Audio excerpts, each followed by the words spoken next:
HBO has released the first episode of their new series Dune Prophecy, which is set 10,000 years before the birth and ascension of Paul Atreides. And I thought the series premiere was okay. Everything about this episode was technically well made, but the story didn't captivate me the same way that the feature films did. Don't get me wrong, I was still intrigued by the story that was being set up here, but as the first episode in this series, there was a lot of setup to establish, and this made some of the storylines feel way more interesting than others.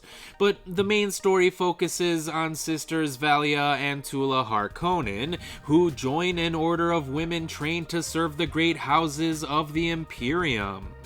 Unbeknownst to the great houses, however, is the fact that the Sisterhood plans to begin a breeding program.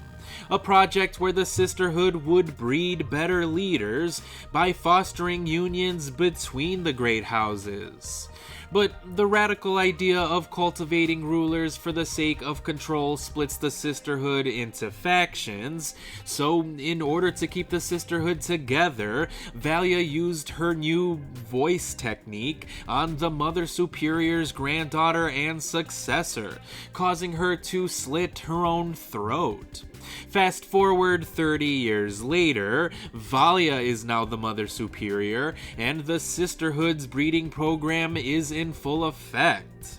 Their current plan is to arrange a marriage that could strengthen Imperial control of the desert planet Arrakis, and its invaluable spice, of course, but the plan goes horribly wrong when two people end up getting violently immolated. Now, I know I skipped over a lot of intricate details here, but to be fair, there was a lot of exposition dumped onto me in this one episode. I'm still gonna need some time to figure out who is who and where everyone is from and where everybody's allegiances are. I mean, the Dune universe is pretty huge after all, so I never expected to have a full understanding of the story by just the first episode. I already knew it was going to take a few more episodes and a couple of more viewings for me to have a solid grasp on the story being told.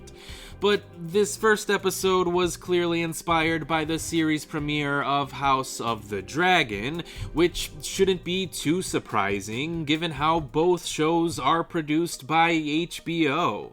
So I think it was a smart move for HBO to model this series after Game of Thrones, especially considering how similar the storylines can be. But if I were to quickly compare the two shows, I would have to admit that I was immediately hooked into the story of House of the Dragon by its very first episode. And I can't exactly say the same thing about Dune Prophecy. So hopefully the next few episodes will really be able to keep my engagement, but I guess we'll see how the second episode of Dune Prophecy will actually turn out to be once it gets released later on this evening.